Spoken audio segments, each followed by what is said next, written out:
Ya, persaingan merebutkan investasi asing langsung atau Foreign Direct Investment (FDI) akan semakin ketat bagi Indonesia.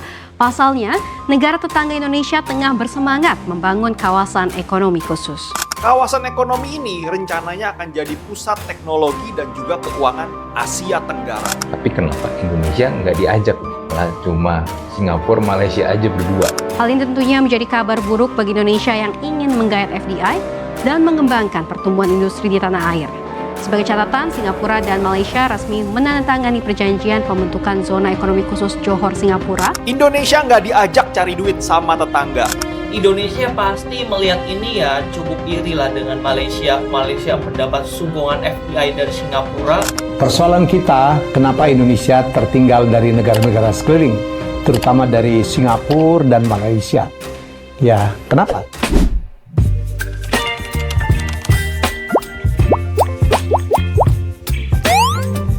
Halo semuanya, saya Ria Oktorina.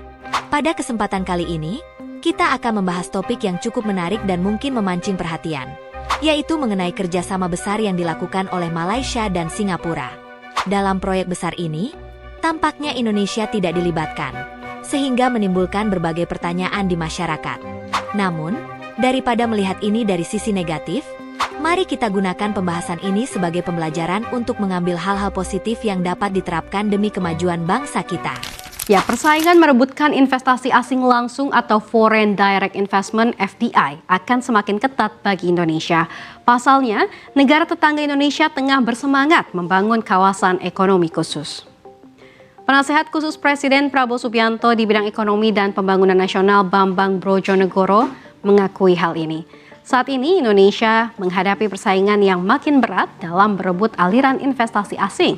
Menurutnya, jika investor menghadapi kesulitan dalam proses penanaman modal di RI, mereka dengan mudah mencari lokasi alternatif di Vietnam atau Malaysia. Bambang mencontohkan RI jauh tertinggal dibanding Malaysia dalam menarik investasi di bidang data center. Hal ini tentunya menjadi kabar buruk bagi Indonesia yang ingin menggait FDI dan mengembangkan pertumbuhan industri di tanah air.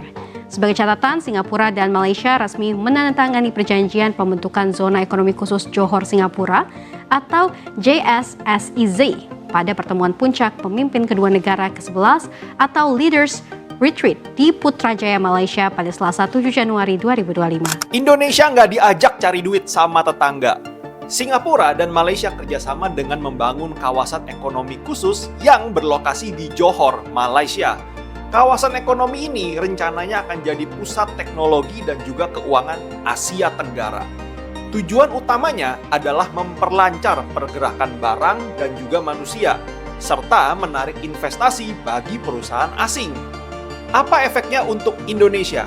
Tentu aja dengan kerjasama kedua negara tetangga, para perusahaan asing akan punya tempat untuk buka kantor di wilayah Asia Tenggara.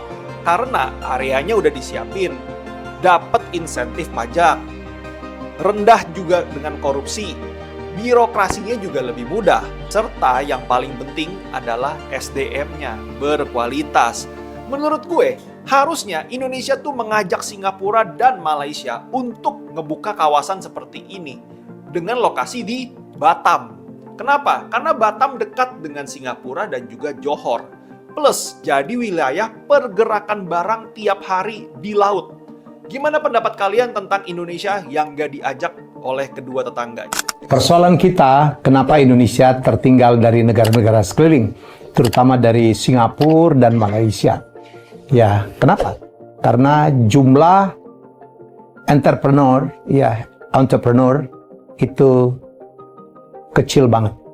Jauh di bawah dari negara-negara tetangga, terutama Singapura. Bayangin Singapura dengan penduduk 5 juta, tapi perekonomian yang kuat banget.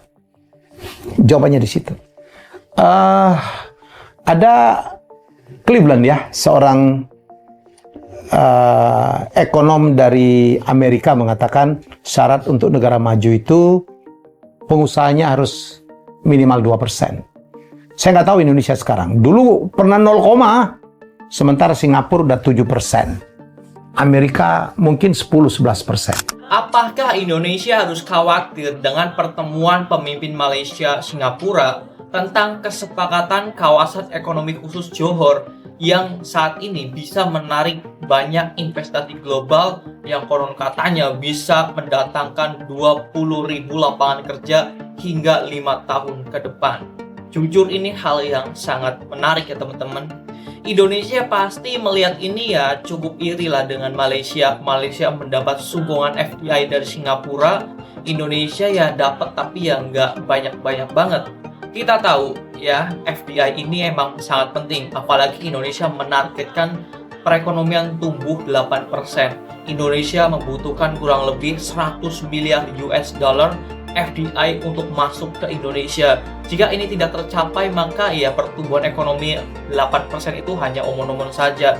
Nah teman-teman, Indonesia ya pasti ngirilah dengan Malaysia. Gue mau nanya sama lo, kira-kira kenapa Singapura dan Malaysia berunding untuk membuat zona ekonomi khusus ini kok nggak ngajak Indonesia? Padahal secara letak geografis Indonesia, Malaysia, dan Singapura itu kan deket banget. Tapi kenapa Indonesia nggak diajak? Malah cuma Singapura, Malaysia aja berdua. Now, Malaysia and Singapore are set to partner on the Johor Economic Zone. That's right, Malaysia and Singapore have formalized a joint initiative to develop a special economic zone, or SEZ, in Johor, aimed at boosting investments and easing cross-border movement. Announced during Singapore PM Lawrence Wong's visit to Malaysia, the project seeks to enhance competitiveness and attract high-value investments in sectors like manufacturing, logistics, tourism, and energy. The SEZ plans to launch 50 projects and create 20,000 skilled jobs in its first 5 years. Both nations will establish infrastructure funds to support businesses in the zone. Additionally, leaders are inviting private sector proposals for a high-speed rail project to further strengthen connectivity. Masa depan Johor Bahru sebagai hub ekonomi utama banyak bergantung kepada kejayaan kerjasama antara Kerajaan Persekutuan dan Kerajaan Negeri Johor selain kerjasama dengan Republik Singapura. Pengarah Eksekutif Knight Frank Malaysia, Alan Sim berkata, pemacu sebenar pertumbuhan bandaraya itu adalah pelarasan dasar antara kedua-dua negara berkenaan. Alan berkata, persoalan sama ada Johor Bahru mampu muncul sebagai sebuah bandaraya hebat bergantung kepada sejauh mana Kerajaan Persekutuan dan negeri dapat bekerjasama dengan Singapura serta bagaimana ia memberi manfaat kepada kedua-dua negara. Sebagai contoh, beliau berkata terdapat sedikit isu untuk mencapai persetujuan berkaitan rejim cukai.